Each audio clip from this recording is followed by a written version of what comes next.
दोस्तों आज की वीडियो में हम एक क्वेश्चन करेंगे related to death of partner. इसमें एक पार्टनर की डेथ हो जाती है तो उस समय उसका एक एग्जीक्यूटर अकाउंट बनता है और उसका पार्टनर्स कैपिटल अकाउंट बनता है सिर्फ उसी पार्टनर का जिसकी डेथ हो गई है। और ये 4 मार्क्स का एक क्वेश्चन आता है आपके एग्जाम में, अ, जिसमें आपको गुडविल भी शायद खुद ही कैलकुलेट करने को दे देते हैं। तो चलिए एक क्वेश्चन हमने यहाँ पे लिया आपकी बुक में से, उसको हम सॉल्व करते हैं। तो यहाँ पे क्वेश्चन नंबर 77 है। इसमें मैं जल्दी जल्दी क्वेश्चन पढ़ता हूँ और करने की कोशिश करता हूँ। अखिल, निखिल और सुनील 3 पार्टनर हैं। पहले इंफॉर्मेशन लिख लेते हैं। 3 पार्टनर हैं, अखिल, निखिल, सुनील। ठीक है, ये 3 पार्टनर है। इन 3 पार्टनर, इनका शेयर कितना दे रखा है यहाँ पर हमें? शेयर दे रखा है हमें यहाँ पर इक्वल। यहाँ पे बोला भैया इक्वली शेयर डिस्ट्रीब्यूट होता है, तो इक्वल होता है तो 1:1:1 हो जाएगा आपका। ठीक है। अ, फिर आगे क्वेश्चन में क्या लिखा हुआ है, पहले क्वेश्चन हम पढ़ लेते हैं एक बार। ये कहता है सुनील डाइड। ठीक है, सुनील, इसमें जो सुनील जो है की डेथ हो चुकी है। ठीक है, तो यहाँ पर लिखा हुआ है the partnership provide that the executor of a डिकीज पार्टनर वाज एंटाइटल्ड टू। देखो एग्जीक्यूटर कौन होता है? जब कोई किसी पार्टनर की डेथ हो जाती है तो उसे हम डिकीज पार्टनर बोलते हैं। और हर एक पर्सन का एक लीगल हायर होता है जिसे हम एग्जीक्यूटर बोलते हैं। एग्जीक्यूट मतलब उसको इस कंप्लीट करना, मतलब उसके अकाउंट्स को कंप्लीट करने का, जो कंप्लीट करता है ना, क्योंकि वो तो खुद नहीं कर पाएगा क्योंकि तो उसकी तो डेथ हो गई है, पार्टनर है। तो उसका एक कोई लीगल हायर होता है जो एग्जीक्यूट करता है उसके अकाउंट्स को, जो भी उसका फाइनल अमाउंट होता है उसको पे करने में। तो इस उसके ठीक है, तो उसका एक एग्जीक्यूटर को ये सब चीज़ें मिलनी है, क्योंकि अब पार्टनर जो इसकी जो पार्टनर की डेथ होगी उसको तो मिलेंगी नहीं, उसके एग्जीक्यूटर को मिलेगी। ठीक है, जो उसके बिहाफ पर ये सब चीज़ें अब लेता है। ठीक है। तो यहाँ पे दिया हुआ बैलेंस, क्या क्या चीज़ें अब उस पार्टनर को जिसकी डेथ हो गई मिलेंगी। वो कहता है एक तो balance of partners capital account. जो पार्टनर्स कैपिटल अकाउंट का जो बैलेंस है, सुनील के अंदर पार्टनर अकाउंट में 80,000 पहले से थे। अभी और भी चीज़ें उसमें ऐड होंगी। उसके बाद ऐड लेस होने के बाद जो भी फाइनल अमाउंट बचेगा, एक तो वो उसे मिलेगा जब डेथ हो जाएगी पार्टनर को। वो सब चीज़ें मिलती हैं वैसे तो, जो रिटायरमेंट के टाइम पे मिलती है। ठीक है। फिर share of profit from the closure of the last accounting year till the date. देखो ये कब की बनी हुई है बैलेंस शीट? 31 मार्च 2018 को, है ना। अगर रिटायरमेंट होता तो क्या होता, उसमें बोल देता इसी डेट को रिटायर हुआ है ना। लेकिन डेथ के टाइम पे ऐसा नहीं हो सकता क्योंकि डेथ तो कभी भी हो सकती है। तो यहाँ पर लिखा है कि 1 अगस्त को उसकी डेथ हुई ना, तो देखो कितने महीने वो बिजनेस के अंदर रहा। अप्रैल, मई, जून। ठीक है, अप्रैल मई जून 3 महीने हो गए। अप्रैल मई जून जुलाई, जुलाई 4 महीने रहा क्योंकि अगस्त की तो पहली तारीख है ना। तो 4 महीने रहा ये बिजनेस के अंदर। तो ये याद रखना 4 मंथ। ठीक है, 4 मंथ। उसके बाद ये कहता है share of profit from closure of last accounting year till the day. तो उसके बीच में जो भी प्रॉफिट हुआ होगा, देखो ये 4 महीने में कुछ तो बिजनेस को प्रॉफिट हुआ होगा ना। ये बैलेंस शीट लास्ट ईयर की बनी हुई है, उसके बाद 4 महीने और बीत चुके हैं। अब उस 4 महीने का भी उसको प्रॉफिट दिया जाएगा। ठीक है, कैसे दिया जाएगा? उसमें लिखा हुआ share of profit from the closure of last accounting year से लेकर till the date of death, जब तक उसकी डेथ हुई है, on the basis of profit of preceding completed year. On the basis of profit of precede, देखो किसके basis पर? जो प्रॉफिट है प्रीसीडिंग ईयर का, प्रीसीडिंग मतलब जो जस्ट अभी खत्म हुआ है। ठीक है, जो पिछले साल का, मतलब जैसे हमारा ये जो है, ये अभी जो लास्ट कौन सा था फाइनेंशियल ईयर, 17-18, इसके हिसाब से तो है ना, क्योंकि 18 लास्ट डेट है। तो इस साल का जो भी प्रॉफिट होगा उसे ही इस साल का प्रॉफिट मान लिया जाएगा। इसमें लिखा है ना कि इसको क्योंकि 4 महीने का प्रॉफिट, तब देखो 4 महीने में तो हम बैलेंस शीट वगैरह बना नहीं पाएंगे, ना प्रॉफिट एंड लॉस बना पाएंगे, है ना। तो इसलिए उसने बोला जो उसको जो प्रॉफिट मिलेगा वो on the basis of profit of preceding completed year before death. ठीक है, तो उसके बेसिस पे मिलेगा। Share of goodwill calculated on the basis of 3 times the average profit of last 4 year. तो देखो आपको यहाँ पे प्रॉफिट दिए हुए हैं, तो जो पिछले 4 साल होंगे उसका एवरेज लेना है और उसका 3 टाइम करना है। ठीक, वो अभी हम करके दिखाएंगे। और फिर interest on decrease partners capital, मैंने आपको बताया था रिटायरमेंट के टाइम, डेथ के टाइम पे 2 चीज़ें मिलती हैं उसको। एक तो एक्स्ट्रा मिलती हैं जो रिटायरमेंट के टाइम पे नहीं मिलती। क्या 2 चीज़ें एक्स्ट्रा? एक तो प्रॉफिट मिलता है उसको, और दूसरा इंटरेस्ट ऑन कैपिटल मिलता है। ठीक है, और कहता है 50,000 तो उसको पे कर दिए हैं अभी, बाकी हमने उसके लोन अकाउंट में डाल दिया। ठीक है, तो चलिए क्वेश्चन शुरू करते हैं। क्वेश्चन शुरू करना कैसे है आपको, सबसे पहले उसका कैपिटल अकाउंट बनाते हैं।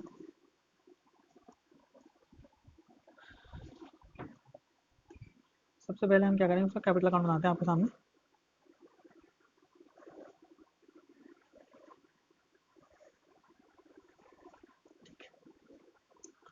तो यहाँ पे लिख देंगे उसका नाम जो भी है, Sunil capital account, credit debit particular amount, particular amount. चलिए शुरू करते हैं। तो सबसे पहले तो जो उसके कैपिटल में बैलेंस है वो कितना है वो देख लेते हैं। कैपिटल में बैलेंस कितना दे रखा है इसको, देखो 80,000 रुपीज़। तो 80,000 रुपीज़ लिख दो यहाँ पर, सबसे पहली चीज़ तो ये हो गई। ठीक है, तो सबसे पहले 80,000 रुपीज़ उसको मिलेगा एक तो। और साथ में मैंने आपको बताया था कि रिटायरमेंट के टाइम पर भी या एडमिशन के टाइम पर भी, कि जितने भी आपको यहाँ पर बैलेंस शीट के अंदर आइटम दिए होते हैं, सबसे पहले आप देख लो इससे कोई डिस्ट्रीब्यूटेबल आइटम तो नहीं है। जैसा मुझे जो दिखाई दे रहा है अभी, एक जनरल रिजर्व है जो तीनों पार्टनर में बंटना है। तो अभी हम फिलहाल सिर्फ सुनील का कैपिटल अकाउंट बना रहे हैं। तो पहले हम क्या करेंगे कि सुनील का जो शेयर बनता है वो इसको दे देंगे। अब आपको करना क्या है कि जब भी आप क्वेश्चन करेंगे तो इसको ना वर्किंग नोट में आप शो करेंगे। ठीक है, मैं यहाँ पे नेक्स्ट पेज पे वर्किंग नोट पे पहले सब कुछ कैलकुलेट कर लेता हूँ। तो एक करके यहाँ पे मैं आपके सामने कैलकुलेट कर लेता हूँ। हम वर्किंग नोट में पहले कैलकुलेट कर लेते हैं अपनी सारी चीज़ें, फिर उसके बाद हम जितनी भी चीज़ें हम जो भी कैलकुलेट करेंगे वो हमारे कैपिटल अकाउंट में लिख लेंगे। ठीक है, तो ये हम वर्किंग नोट में काम कर रहे हैं। तो चलिए शुरू करते हैं। सबसे पहले मैंने आपको रिटायरमेंट के टाइम पे भी बताया था कि जो भी बैलेंस शीट के अंदर जो भी आइटम डिस्ट्रीब्यूटेबल आइटम जो भी आपको नज़र आते हैं यहाँ पर, जो भी पार्टनर्स में शेयर होना होता है जिसका, वो आप यहाँ पे लिख सकते हैं। ठीक है, उनको सबसे पहले हम डिस्ट्रीब्यूट करते हैं। रिटायरमेंट के टाइम पर भी हमने यही किया था और अब डेट के टाइम पर भी हम यही करेंगे। तो यहाँ पर जो मुझे दिख रहा है, यहाँ पर सिर्फ एक जनरल रिजर्व है जो पार्टनर को मिलना चाहिए। ठीक है, तो बाकी पार्टनर्स कैपिटल अकाउंट तो हम बना नहीं रहे। तो अभी हम जो जिसकी डेथ हुई है, मतलब जो सुनील है, उनका कैपिटल अकाउंट हम बना रहे हैं। तो सिर्फ सुनील का जनरल रिजर्व का शेयर हम यहाँ पे कैलकुलेट करेंगे। तो वर्किंग नोट वन में हम क्या करेंगे, Sunil share in general reserve. तो देखो टोटल जनरल रिजर्व कितना है, 45,000 का है। क्वेश्चन में भी लिखा होगा 45,000 मल्टीप्लाई बाय सबका शेयर इक्वल था, तो 1/3 सुनील का शेयर होगा। फिर से कैलकुलेट करेंगे तो 15,000 आ जाएगा यहाँ पर। तो 15,000 ये आपका पहला वर्किंग नोट हो गया। उसके बाद वर्किंग नोट नंबर सेकंड। अब क्या बोला है इसमें, नेक्स्ट उसमें ये कहता है, अभी हम इसके बारे में बात कर चुके हैं, share of profit from the closure of last accounting year till the date of death on the basis of profit of preceding completing year before death.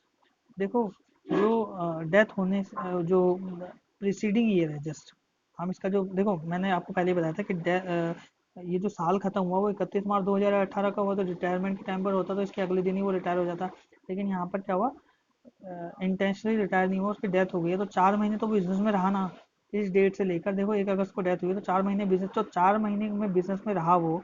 4 महीने का प्रॉफिट एंड लॉस अकाउंट हम अलग से नहीं बनाते हैं, लेकिन हर क्वेश्चन में एक बेस दिया होता है कि इस साल का प्रॉफिट हम क्या माने, क्योंकि इस साल भी वो 4 महीने बिजनेस के अंदर था। तो उसको 4 महीने का प्रॉफिट भी हम देंगे, या लॉस होगा तो लॉस का शेयर भी उसको देंगे। तो यहाँ पे इसने बोला हम क्या बेसिस लेंगे, on the basis of profit of preceding completed year. मतलब जो अभी कंप्लीट हो गया ईयर कौन सा कंप्लीट हुआ, 31 मार्च 2018 कंप्लीट हो चुका, तभी उसकी बैलेंस शीट बनी हुई है यहाँ पर। तो इस साल के प्रॉफिट को ही इस साल का भी प्रॉफिट मान लेंगे, पिछले साल के प्रॉफिट को भी इस साल का प्रॉफिट मान लेंगे, ये 4 महीने का प्रॉफिट कैलकुलेट करने के लिए। ठीक है, इस यही लिखा हुआ है देखो, till the date of that on the basis of the profit of preceding, जो बीत गया कंप्लीटेड ईयर बिफोर डेथ। तो यहाँ पर देखो इसका मतलब क्या होगा, 17-18 है ना, क्योंकि 17-18 में 17 ओपनिंग होगा, 18 क्लोजिंग है, तो 17-18 का जो प्रॉफिट होगा, यहाँ पे 1,80,000 रुपये दिया है। तो 1,80,000 रुपये, उसमें से इसका कितना प्रॉफिट का है, तो प्रॉफिट शेयर ऑफ सुनील कैसे निकालेंगे। तो सबसे पहले टोटल प्रॉफिट कितना है हमारा वो लिख लो आप। टोटल प्रॉफिट 1,80,000 रुपये है। उसमें से सुनील का शेयर कितना बनता है, क्योंकि ये तो पूरे फर्म का प्रॉफिट है ना भाई। तो उसमें से 1/3 करेंगे सबसे पहले हम सुनील का शेयर निकालने के लिए। सुनील का निकल जाने के बाद भी ये जो उसको प्रॉफिट निकलेगा, ये पूरे साल का है। तो पूरे साल का प्रॉफिट तो उसको मिलेगा नहीं, क्योंकि वो तो सिर्फ 4 महीने बिजनेस में रहा। तो 4 महीने का ही देंगे हम उसको। ठीक है, तो 12 से डिवाइड करके 4 से मल्टीप्लाई कर दो। अब इसको कैलकुलेट करो, 4 1 4 4 3 12 3 6 18 60,000 रुपीज़।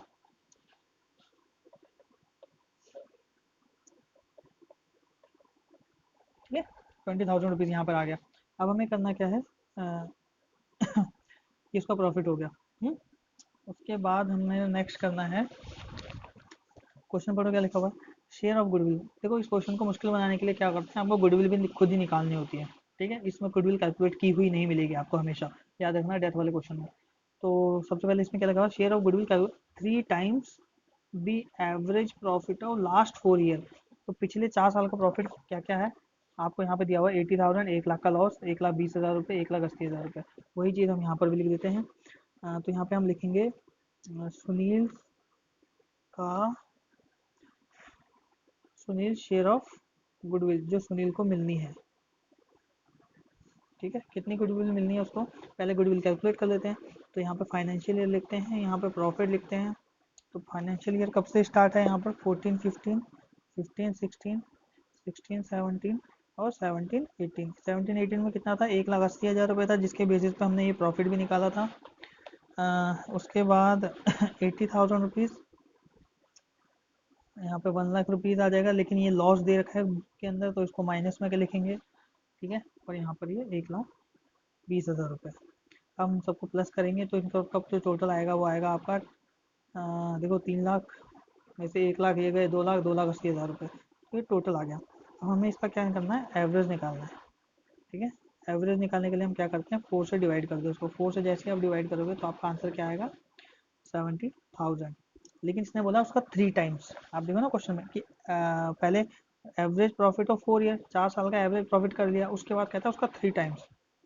तो उसको 3 से मल्टीप्लाई कर लो तो कितना आ जाएगा, 2,10,000 रुपये आ जाएगा। ठीक है, तो ये हमारा गुडविल होगी। लेकिन ये क्या है, गुडविल ऑफ द फर्म, यानी पूरे फर्म की गुडविल है, गुडविल ऑफ द फर्म। 2,10,000 रुपये। अब आपको करना क्या है, 2,10,000 में से सुनील का कितना शेयर बनता है। ठीक है ना, तो सुनील शेयर ऑफ गुडविल, तो सुनील का शेयर कितना बनेगा भाई, कितना शेयर है उसका, 1/3, तो मल्टीप्लाई बाय 1/3 कर देंगे तो कितना आ जाएगा 70,000 रुपीज़। तो सुनील का शेयर कितना है, 70,000 है। लेकिन अब पता है जब भी गुडविल का क्वेश्चन करते हैं तो इसमें एक चीज़ और होती है कि ये जो गुडविल उसको मिलेगी ये कौन देगा, ये गुडविल उसे वो देगा जिसको उसने अपना शेयर दिया है। क्योंकि जब वो चला जाएगा बिजनेस से तो उसका जो शेयर बिजनेस में बचेगा, जो प्रॉफिट का शेयर जो 1/3 है उसने किसको दिया, इस क्वेश्चन में तो लिखा ही नहीं है कि किसको दिया। अगर वो बोलता कि वो अखिल को देके गया तो ये 70,000 अखिल को देके गया। तो ये जो 70,000 अगर क्वेश्चन में लिखा होता ना कि भाई सारा शेयर जो है वो अखिल का हो गया आज के बाद, जो प्रॉफिट का शेयर जो निखिल की वजह से अब किसी को नहीं मिलेगा, वो वाला उसका सुनील का शेयर जो है वो अखिल को मिलेगा, अगर क्वेश्चन में लिखा हुआ है ना। तो सारी गुडविल जो है वो किसको, ये 70,000 रुपीज़ जो सुनील को मिलने हैं वो पूरा का पूरा अखिल देता, अगर उसके प्रॉफिट का शेयर इसको मिल जाता। और अगर उसके प्रॉफिट का शेयर सुनील को मिल जाता तो सुनील देता। लेकिन इसमें लिखा ही नहीं है कि इसके जो प्रॉफिट बचा उसका उसको वो किसको मिला। ठीक है, तो जब कुछ नहीं लिखा हो तो हम क्या करते हैं, जो भी हमें हमारा ओल्ड रेशो दिया होगा, तो ओल्ड रेशो क्या दिया हुआ क्वेश्चन में दोस्तों, ओल्ड रेशो दिया 1:1:1 है ना। तो अखिल का, निखिल का और सुनील का, तो हम क्या करेंगे, जो सुनील है, ठीक है यहाँ पे नाम लिख देता हूँ, अखिल, निखिल, सुनील। तो जो सुनील है, सुनील के अलावा जो दोनों बचेंगे, जो जो रेशो होगा इन दोनों का, उसी रेशो में ये 70,000 रुपीज़ जो है गुडविल दोनों को देनी होगी। तो 70,000 को 1:1 में डिवाइड करेंगे तो कितना आएगा, बराबर ही बांटना है। तो इस 70,000 को आप क्या करोगे, उसको एक बात याद रखना, गुडविल हमेशा सेक्रीफाई रेशियो में बढ़ती है। ठीक है, अगर इनका न्यू रेशियो दिया होता तो सेक्रीफाई हमें निकालना पड़ता है, यहाँ पे न्यू रेशियो नहीं दिया हुआ है हमें। इसलिए हम क्या करेंगे कि अगर आपको गुडविल से रिलेटेड जानना है कोई चीज़ें तो हमारे प्रीवियस वीडियो उसको देखिए, बिल्कुल गुडविल से रिलेटेड सारी क्लैरिटी हो जाएगी, गुडविल का ट्रीटमेंट कैसे करते हैं जब भी कोई पार्टनर जाता है आता है। बहुत सिंपल तरीका है, प्लीज़ आपको वो देखिए। फिलहाल मैं आपको एक सिंपल सी बात बताता हूँ इस क्वेश्चन के लिए, कि जब भी कभी सेक्रीफाई रेशियो नहीं दिया होता तो ओल्ड रेशियो को ही हम सेक्रीफाई रेशियो मानते हैं। ठीक है, तो इसलिए हम जो 70,000 रुपीज़ है वो सुनील का जो शेयर है, Sunil shares of goodwill, goodwill कितना है 70,000 रुपीज़ है, कॉन्ट्रीब्यूटेड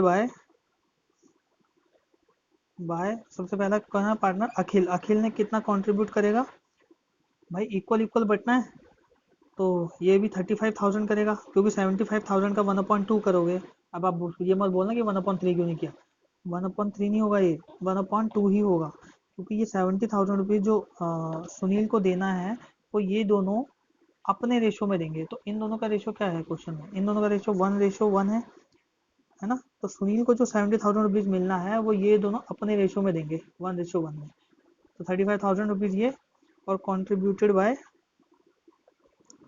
बाय निखिल 35,000। अब इतनी सारी चीज़ें हमने कैलकुलेट कर ली, अब पहले इनको हम अपने कैपिटल अकाउंट में लिख लेते हैं, ठीक है। तो देखो कैपिटल अकाउंट में सबसे पहले हमने जनरल रिजर्व तो यहाँ पे लिखा हुआ है ऑलरेडी। जनरल रिजर्व के अलावा यहाँ पे प्रॉफिट कितना था 20,000। तो दोस्तों ये जो प्रॉफिट है इसको बटा है, यहाँ पे हम प्रॉफिट एंड लॉस सस्पेंस लिखते हैं। क्या लिखते हैं, प्रॉफिट एंड लॉस सस्पेंस। और बैलेंस शीट में जब आप नई वाली बैलेंस शीट बनाएंगे, अगर मान लो बनानी पड़े, तो असेट साइड के अंदर आएगा ये चीज़, ठीक है।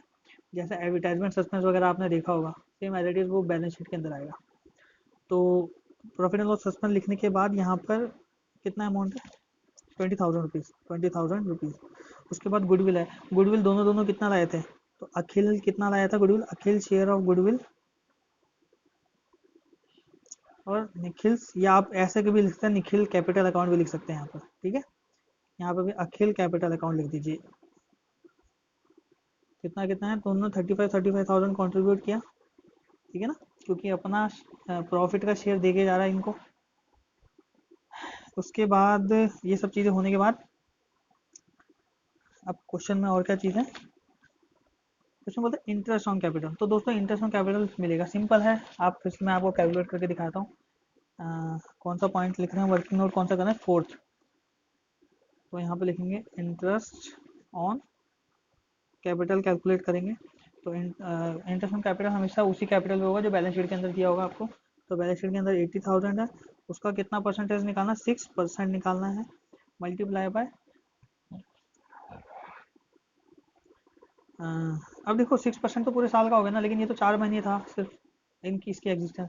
दोस्तों इंटरेस्ट ऑन कैपिटल जो है उसमें आपको ये टाइम पीरियड के हिसाब से इंटरेस्ट देना है, और जो आपने जो प्रॉफिट दिया ना, ये जो प्रॉफिट दिया ये भी टाइम पीरियड के हिसाब से देना है। बाकी चीज़ें में का कोई टाइम पीरियड नहीं होता, वो पूरे साल का ही मिलेगा, क्योंकि बिजनेस देखो बैलेंस शीट के अंदर जो भी आइटम होंगे वो तो पूरे साल के ही मिलेंगे, गुडविल भी पूरे साल की मिलेगी। क्यों मिलेगी, क्योंकि पिछले साल तक तो वो जिंदा ही था ना पूरा, सिंपल सी बात है। और जो गुडविल उसने बिजनेस के अंदर क्रिएट किया है वो भी पूरी की है ना। तो हमेशा याद रखें सिर्फ इंटरेस्ट कैपिटल और जो प्रॉफिट हम बांटते हैं उसी में ही हम ये टाइम पीरियड 4 महीने का मल्टीप्लाई करेंगे, और किसी में भी नहीं करेंगे, ठीक है।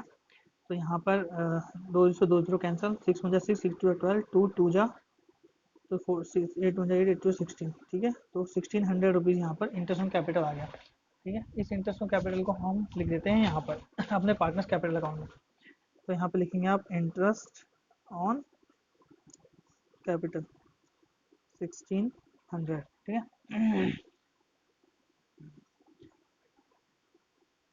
उसके बाद 50,000, ठीक है, ये सब चीज़ें हो गई। अब हमें क्या करना है, और कुछ तो है नहीं इसके अंदर, कुछ डिवैल्यूशन वगैरह भी नहीं हुआ है ना, ना किसी एसेट्स की वैल्यू चेंज हुई है, तो कुछ नहीं करना है आपको, इसका टोटल करना है, ठीक। तो इसका टोटल कर लेते हैं हम, 80,000 है। देखो 20 + 15, ऐसा करते हैं 15 + 35 50 हो गया, 50 60 70, 70 और 80 1,50,000, 1,50,000 रुपये हो गया। या अगर हम इकट्ठे कर दो, यहाँ पे 35 70 हो गया, 70 + 20 90, 9 8 17 1,70,000, 1,70,000 और 1,85,000, 1,85,000 86 600, 1,86,600 रुपये टोटल आ गया, ठीक है। अब देखो इसमें से यहाँ पे कुछ माइनस करने का आइटम है ही नहीं, ना ही कोई भी लॉस नहीं हुआ ना किसी भी तरह का, तो यही हमारा यहाँ पर अमाउंट आ जाएगा। तो ये जो भी होगा ये कहाँ चले जाएगा, इसमें से वो कहता है हमने 50,000 पे कर दिया। अगर आप लास्ट लाइन देखो वो कहता है 50,000 टू बी पेड, 50,000 रुपये पे कर दिया। तो यहाँ पे कैश अकाउंट लिखो या बैंक अकाउंट, जो भी आपको क्वेश्चन में गिवन होगा, क्वेश्चन में कैश एट बैंक लिखा हुआ है, तो यहाँ पे आप बैंक अकाउंट लिखना, तो यहाँ पर कितना 50,000 रुपीज़ हमने उसको पे कर दिया। तो जैसे ही हमने 50,000 रुपीज़ पे कर दिया, आप क्या करोगे, इस 187 50,000 माइनस करोगे तो कितना बचेगा, 136,600। इसे हम बोलते हैं, अब इस आधे अमाउंट को एग्जीक्यूटर अकाउंट में चले जाएगा ये अमाउंट, ठीक है। या इसको पूरा नाम लिख दो, सुनील एग्जीक्यूटर अकाउंट, ठीक, सुनील का एग्जीक्यूटर अकाउंट में अमाउंट चला जाएगा। तो इस तरीके से आपको क्वेश्चन करना है और साथ में वर्किंग नोट भी बनाना है, तभी आपको 4 मार्क्स कंप्लीट मिलेंगे, ठीक। आई होप आपको ये डेथ का क्वेश्चन समझ में आया होगा।